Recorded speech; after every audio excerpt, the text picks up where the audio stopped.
महारानी जी की जय, भागवत भगवान की जय, गोपाल लाल प्यारे की जय। चिंता संतार हंतारो यत्पादां गुजरेणवः श्रियाणां कानिजाचार्य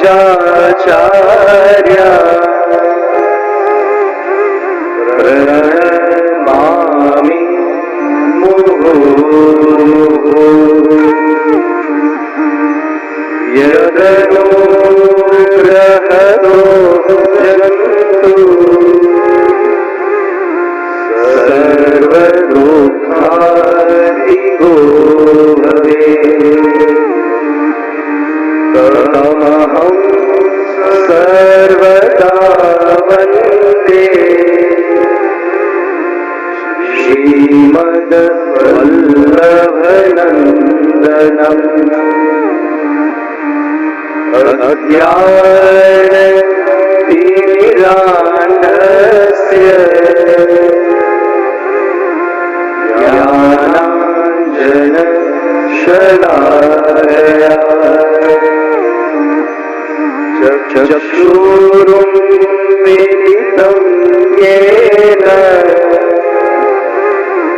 तस्मै श्रीगुरुवे नमः। नमामि हृदये शेषे लीलाक्षीरान्विषायणम्। लक्ष्मीसहस्रलीलाभिः सेव्यमानं कलानिधिम्।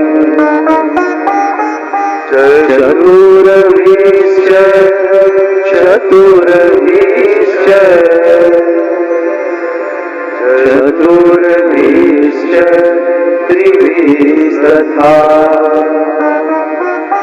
षड्भिर्विराजते योऽसौ पञ्चधा हृदये मम। नमो भगवते तस्मै कृष्णाय हृत्कर्मणे रूपनाम विभेदेन जगत क्रीडति यो यतः। सच्चिदानंद रूपाय विश्वोत्पत्त्यादिहेतवे तापत्रय विनाशाय श्रीकृष्णाय वयं नमः। निस्साधन जनोद्धार कर्ण प्रकटीकृतः गोकुलेश स्वरूप श्री वल्लभ शरणं मम। योऽन्तः प्रविश्य मम वाचमीमां प्रसुप्तां सञ्जीवयत्यखिल शक्तिधर स्वधाम्ना। अन्यांश्च हस्तचरणश्रवणत्वगादीन् प्राणान्नमो भगवते पुरुषाय तुभ्यम्। राधे कृष्ण गोविंद गोपाल राधे माधवा। राधे कृष्ण गोविंद गोपाल राधे माधवा। राधे कृष्ण गोविंद गोपाल राधे माधवा। राधे कृष्ण गोविंद गोपाल राधे माधवा। गोविंद राधे माधवा। गोविंद राधे माधवा। गोविंद राधे माधवा। गोविंद राधे माधवा। गोपाल राधे माधवा। गोपाल राधे माधवा। गोपाल राधे माधवा। गोपाल राधे माधवा। राधे कृष्ण गोविंद गोपाल राधे माधवा। राधे कृष्ण गोविंद गोपाल राधे माधवा। राधे कृष्ण गोविंद गोपाल राधे माधवा। राधे कृष्ण गोविंद गोपाल राधे माधवा। गोविंद राधे माधवा। गोविंद राधे माधवा। गोविंद राधे माधवा। गोविंद राधे माधवा। गोपाल राधे माधवा।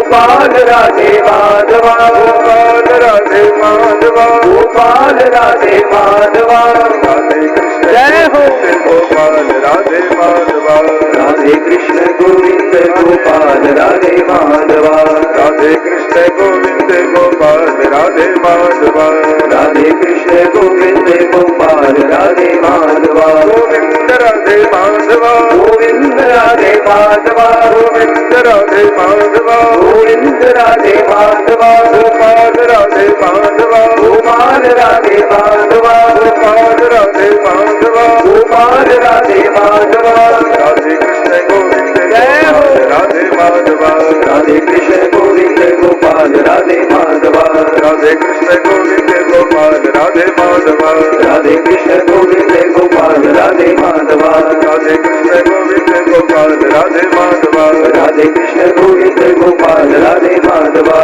રાધે કૃષ્ણ ગોવિંદ ગોપાલ રાધે માધવા રાધે કૃષ્ણ ગોવિંદ ગોપાલ રાધે માધવા રાધે કૃષ્ણ ગોવિંદ ગોપાલ રાધે માધવા રાધે કૃષ્ણ ગોવિંદ ગોપાલ રાધે માધવા રાધે કૃષ્ણ ગોવિંદ ગોપાલ રાધે માધવા રાધે કૃષ્ણ રાધે ગોપાલ ગોપાલ તપસ્યા ગોપાલ तीन लोक तारण तरण सो तेरे राधे माधवा राधे कृष्ण गोविंद गोपाल राधे माधवा राधे कृष्ण गोविंद गोपाल राधे माधवा કૃષ્ણ કનૈયા लाल की जय ભાગવત ભગવાન भगवान की जय અત્ર ઉપસ્થિત આ સમગ્ર સમાયોજનના પ્રધાન મનોરથી એવા સમગ્ર ગાંધી પરિવાર એવં આ દિવ્ય કથાનું રસપાન કરવા આવેલા સર્વભાગ્યવાન ભગવદીજન કથાયાત્રાનો આ ચતુર્થ દિવસ ગઈકાલે પ્રથમ સ્કંદના વિરામ તરફ આપણી કથા ગઈ હતી. એક એક પડાવોને પાર કરતી આ કથા ગંગા એક એક અધ્યાયોના ઘાટને સ્પર્શ કરતી આપણને સૌને પાવન કરતી કૃષ્ણ કથા તરફ આગળ વધી રહી છે. ગઈકાલે સીધો કથામાં પ્રવેશ કરું. પરીક્ષિત મહારાજને શ્રાપ લાગ્યો. અફસોસ અને પશ્ચાતાપ છોડી જીવનને સનાથ કરવાનો પ્રયાસ કર્યો. ભૂલો થઈ જાય જીવનમાં, પણ કેમ થઈ વિચારવા કરતા હવે આ ન થાય એના માટે શું કરવું, એના પ્રયાસ કરવા જોઈએ. સદગુરુની શોધ શરૂ થઈ. ગંગાજીના કિનારે ગુરુ પણ પાવન કરનારો અને ગંગા પાવન કરનારી સદગુરુ એવા સુખદેવજી મળ્યા. નિકટ બેસીને બે પ્રશ્નો કર્યા. જીવ માત્રના કલ્યાણનો ઉપાય શું?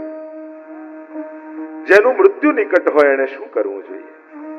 પ્રથમ સ્કંદને વિરામ આપ્યો. દ્વિતીય સ્કંદમાં પ્રવેશ કર્યો. શ્રીનાથજી બાબાનું વામચરણ સાધન લીલા. જેનો જેવો અધિકાર એવી સાધનમાં પ્રીતિ. આ સાધન લીલા વર્ણન કર્યું. સુખદેવજી બોલવાનો પ્રારંભ કરે છે. વર્યાનેશ તે પ્રશ્ન કૃતો લોકહિતમ નૃપ. મહારાજ, તમે શ્રેષ્ઠ પ્રશ્ન કર્યો છે. આ જીવ માત્રના કલ્યાણનો ઉપાય એક જ છે, પ્રભુનું સ્મરણ કરવું, પ્રભુનું ધ્યાન કરવું અને ભગવત ભજન દ્વારા જ મનુષ્યનું પરમ કલ્યાણ છે એમ કહ્યું. જીવ માત્ર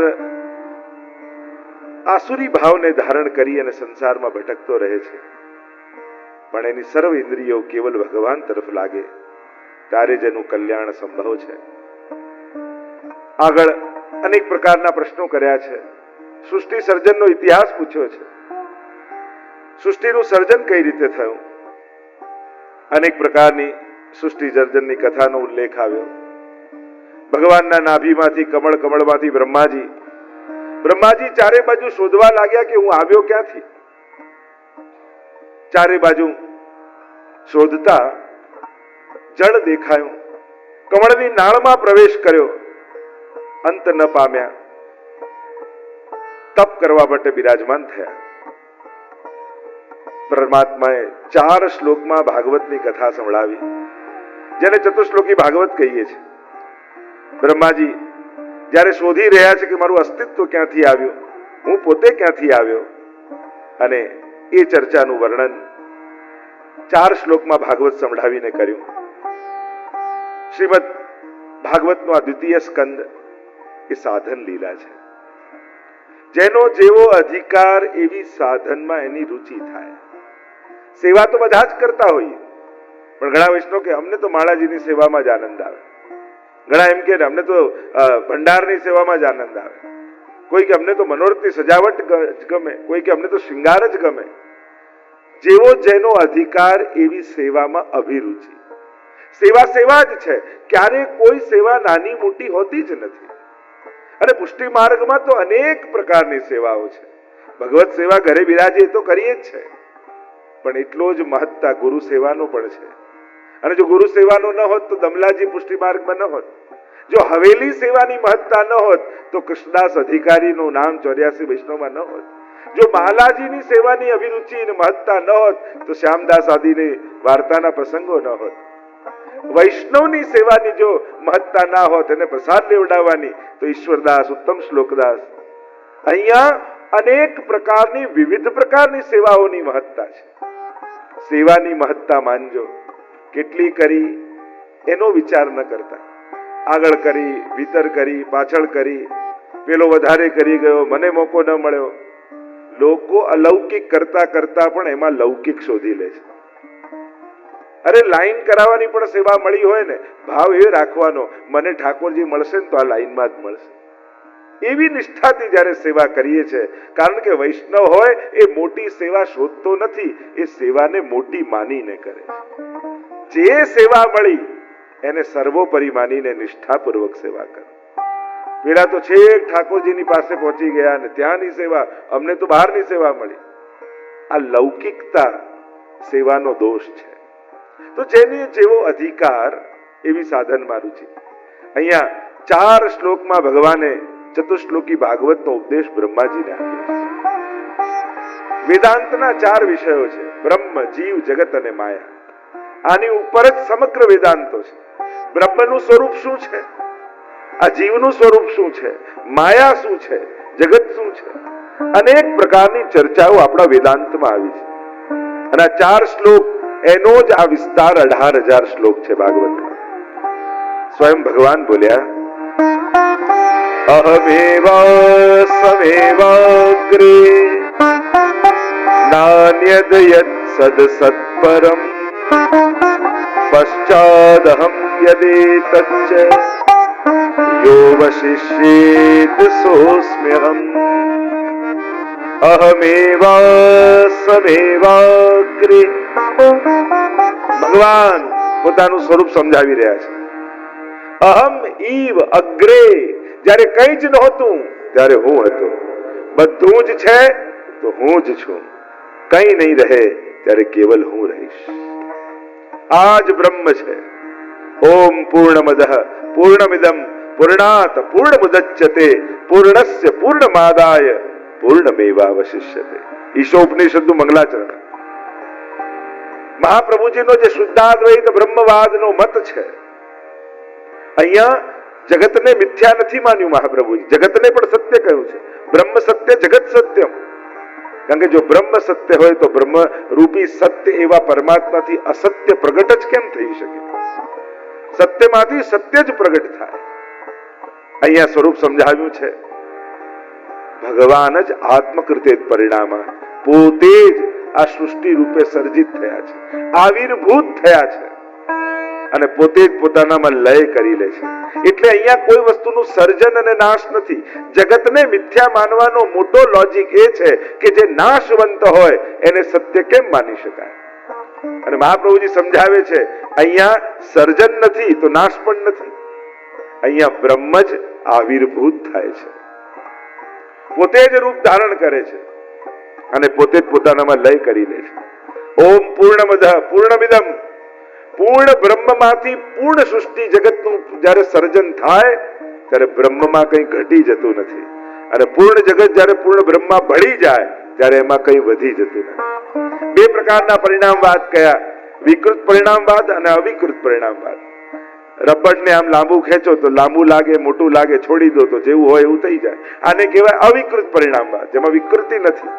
અને બીજું છે દૂધમાંથી દહીં કરો પણ દહીંમાંથી પાછું દૂધ ના થાય, આ વિકૃત પરિણામવાદ. તો અહીંયા તો અવિકૃત પરિણામવાદ છે. અનેક બધી વેદાંતની ચર્ચાઓ છે. અહીંયા બ્રહ્મનું સ્વરૂપ સમજાવ્યું, જીવનું સ્વરૂપ સમજાવ્યું, જગત અને માયા સમજાવી.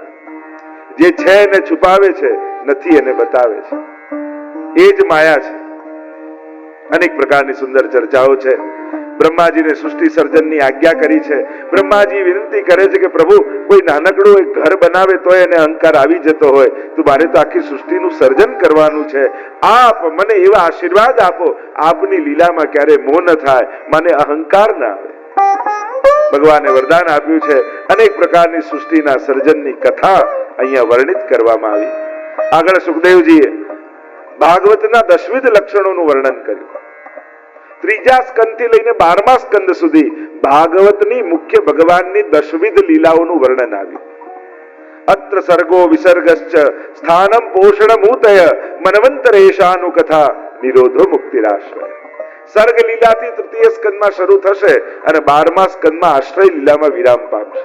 ભગવાનની આ મુખ્ય 10 લીલાઓ છે. શ્રી કૃષ્ણમ પરમાનંદમ 10 લીલાયુતમ સદા સર્વ ભક્ત સમુદ્ધારે વિસ્ફુરંતમ પરમ નુમ. શ્રી મહાપ્રભુજી પણ વંદન કરતા કહે છે, પ્રભુ કેવા છે? તો આ 10 લીલાઓને કરનારા છે. આપણે તો કોઈ પૂછે કે ઠાકોરજીની લીલાઓ કઈ, આપણે કહીએ દાન લીલા, માન લીલા, હોરીખેલ લીલા. અરે આ બધી લીલાઓ તો એક નિરોધ લીલામાં છે. મુખ્ય તો 10 લીલા છે, જે ત્રીજા સ્કંદથી શરૂ થશે તે છેક 12મા સ્કંદ સુધી ચાલશે. પહેલો સ્કંદ અધિકાર, બીજો સાધન, અને ત્રીજા સ્કંદથી લઈ સર્ગ લીલાથી લઈ અને છેક આશ્રય લીલા સુધીની કથા. કારણ કે આ મહાપુરાણ છે. 17 પુરાણો છે, શ્રીમદ ભાગવત મહાપુરાણ છે. બંનેમાં ફરક શું?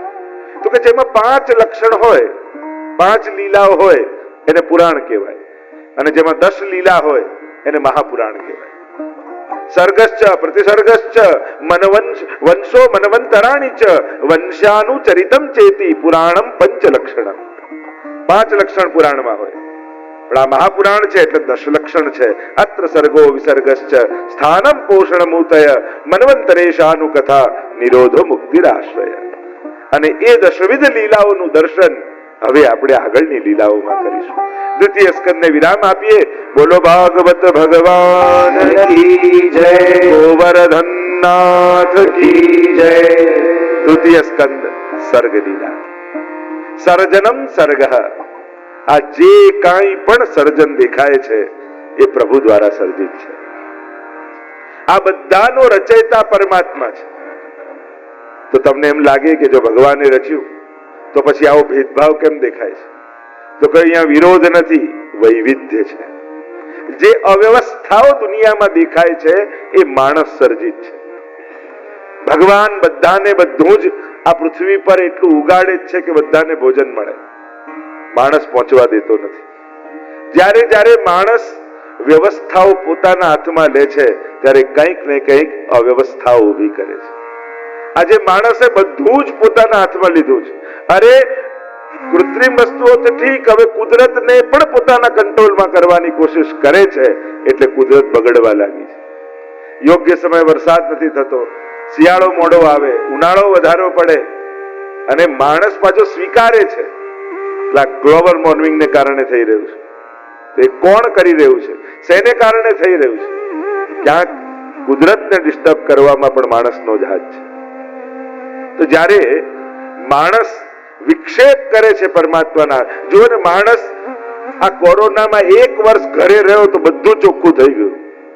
નદીના જળ ચોખ્ખા થઈ ગયા, કુદરત સ્પષ્ટ, પ્રદૂષણ ઘટી ગયું, પશુ પંખીઓ ખોવાયેલા પાછા આવી ગયા. કેટલું જોતા હતા ને. આ માણસ ઘરેથી નીકળે છે અને બગાડે છે. આ વ્યક્તિઓ પશુ પંખી આદિ જો ખાલી ભોજન લેવા બહાર જાય પાછા ઘરે આવી જાય, અને માણસ ઊંધો છે, ખાલી જમવા જ ઘરે આવે. જ્યારથી બહાર આપણે કહીએ આપણે આગળ વધ્યા, દુનિયા આગળ જઈ રહી છે. જ્યારે આજથી 25 વર્ષ પહેલા તમને તમારા ઘરેથી ઓફિસે જતા 15 મિનિટ લાગતી હતી, આજે 1 કલાક લાગે છે. આપણે આગળ ગયા કે પાછળ ગયા? ભલે સ્પીડમાં ચાલે એવી કાર છે, પણ જગ્યાએ હોવી જોઈએ કે નહીં? કારમાં સ્પીડ વધતી ગઈ ને રોડની સ્પીડ લિમિટ ઘટતી ગઈ. ક્યાંક ને ક્યાંક માણસ જવાબદાર છે. આ દુનિયામાં એકતા કરવી હશે ને તો મારા કરતા કોઈ જુદો છે એ વાતનો સ્વીકાર કરતા શીખો. આ બધાને જો એકોત બહુશ્યામ, ભગવાન એકમાંથી અનેક થયા પણ એક સરખા નથી થયા.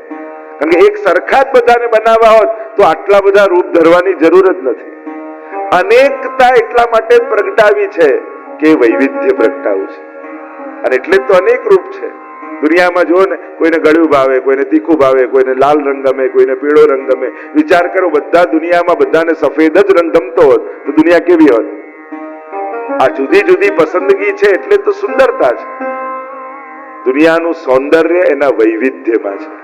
પણ જ્યારે તમે વૈવિધ્યને વિરોધ માનવા લાગો છો, પોતાના કરતા જુદા વિચારનારને, પોતાના કરતા જુદા ગમતું કરનારને ક્યાંક તમારા વિરોધી માની લો છો, ત્યારે ક્લેશ પેદા થાય છે, રાગ દ્વેષ પેદા થાય છે. સર્જનમ સર્ગ, આ જે કાંઈ પણ સર્જ્યું છે એ પરમાત્માએ સર્જ્યું છે. બે પ્રકારના સર્ગની વાત મહાપ્રભુજીએ સમજાવી, દૈવી સર્ગ અને આસુરી સર્ગ, બંધ સૃષ્ટિ અને મુક્ત સૃષ્ટિ. દુનિયામાં ક્યારે બધા જ બગડી જવાના નથી, અને દુનિયામાં ક્યારે બધા જ સુધરી જવાના નથી. દૈવી અને આસુરી બે પ્રકારના લોકો દુનિયામાં રહેવાના જ છે, ભગવાન દ્વારા જ સર્જિત છે. પ્રવેશ કરીએ તૃતીય સ્કંદની કથામાં. 33 અધ્યાયમાં સર્ગ લીલાનું વર્ણન કરવામાં આવ્યું. મહાભારતનું યુદ્ધ થવાનું છે, કૌરવ અને પાંડવો લડવાના છે. વિદુરજીને એમ થયું કે લાવ હું જઈને સમજાવું, યુદ્ધ ટળી જાય તો આટલી હત્યાઓ બચી જાય, ભાઈઓ ભાઈઓ લડતા બચે. ભગવદીઓ, સંતો, મહાપુરુષોને પ્રયાસ કરતા હોય છે કે સમાજમાં ક્લેશ ન થાય. કારણ કે અત્યારના સમયનો પ્રશ્ન આખા દુનિયાની એકતા નથી, એ કોઈ બહુ મોટો પ્રશ્ન નથી. સૌથી મોટો પ્રશ્ન આપણા માટે છે, ઘરના 5 લોકોને ભેગા રાખવા. કારણ કે દુનિયામાં આ બધું થાય, પણ દુનિયા બની શેનાથી છે? પરિવારથી જ શરૂ થશે ને. પરિવારમાં શાંતિ હશે, એકતા હશે તો કુટુંબમાં આવશે, કુટુંબથી સોસાયટીમાં આવશે, સમાજમાં આવશે, અને સમાજોથી તો દુનિયા બને છે.